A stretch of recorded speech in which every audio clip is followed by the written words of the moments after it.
All right, today I am here with Zane Williams. He is a member of the supergroup The Wilder Blue, and he is their lead singer and songwriter.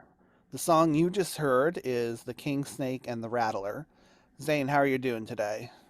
Doing wonderful, Trevor. Good to see you. I love that song. Oh my goodness. Thanks.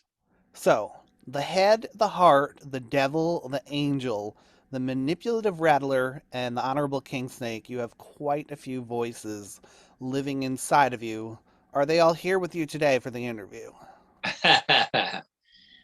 Yes, it's definitely within my imagination. Sure. That's the fun thing about songwriting is I'd say some of them are autobiographical and some of them are semi-autobiographical and some of them are completely made up. We run the spectrum, but they're all there. It's weird because it's all, of course, filtered through my life experience perspective.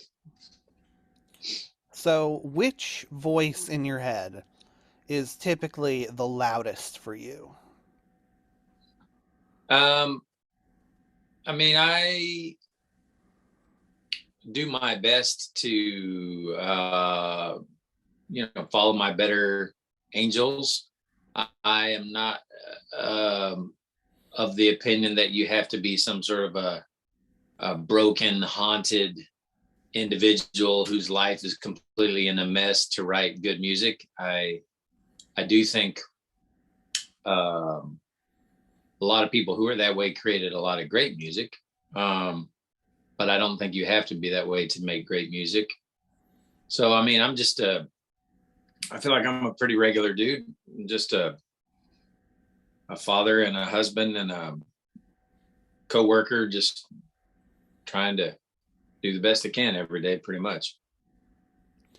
Yeah, I would have to say that my stomach and my anxiety are two of the louder voices that I have. But Yeah, I also try to listen to the head as much as I possibly can. yeah.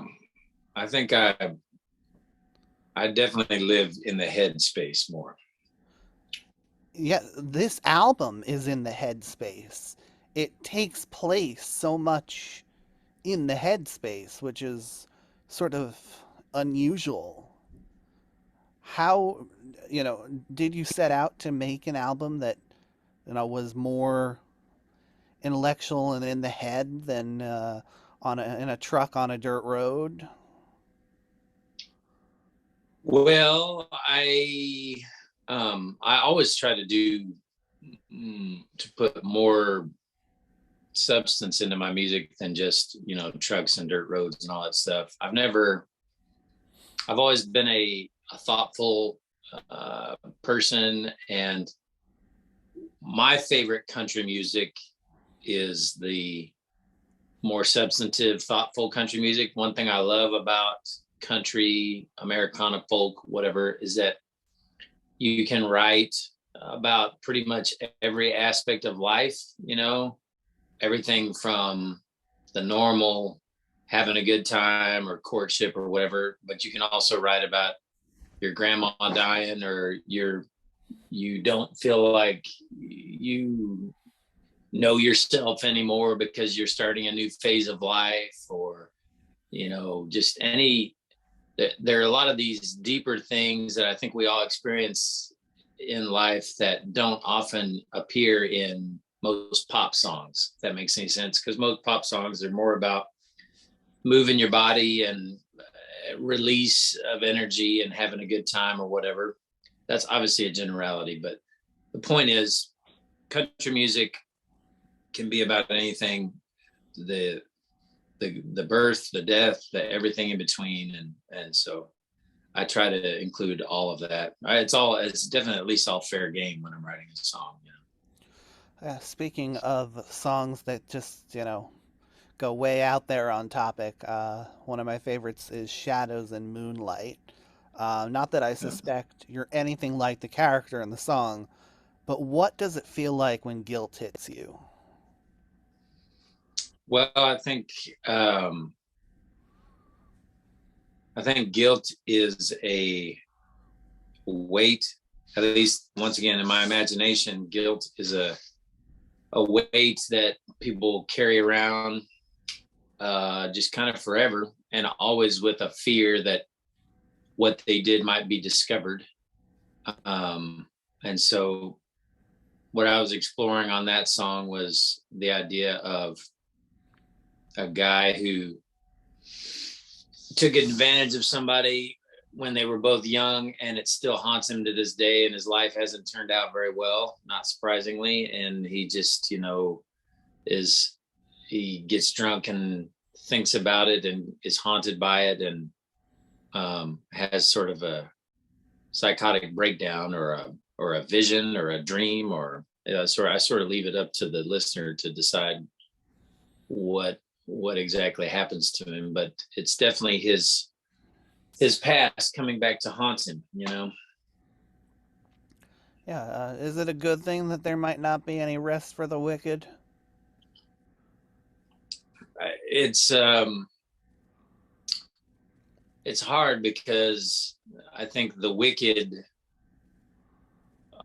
is hard to define. I don't think anybody's, well, not most people are not 100% wicked. They're people who did a wicked thing or who do wicked things sometimes, and they have their reasons for doing that or whatever. And so it's I don't know. It feels right to me that there should be suffering involved, but uh, it is complicated. Yeah. So when you're writing from the perspective of, a terrible person, you're trying to find the complications in them. You're trying to find the good as well as the bad. I do try to do that. Yeah, I don't always have time in a 3.5 minute long song to explore a lot of that, but um, the art that I like, in terms of movies and books, um, is usually art that um, it's a fine line to me. It's like, for me, I don't like things where there's a white hat guy and a black hat guy, and the white hat guy's all good and the black hat guy's all bad. But I also don't like a movie where there's just literally nobody to root for because they're all just messed up jerks. And like, to me, I like something that's a little bit more like what real life really is, which is everybody's flawed, but there are people who are people worthy of looking up to, who are you're rooting for, and there are other people who, because of what they've done, or because of what they're trying to do, you are against. You're not rooting for them. But it's never black and white. But I do think as a listener, I want to be on somebody's side, I guess. Well, let's hear a song where I think it's pretty clear which side you take. Shadows and Moonlight, and we'll be right back.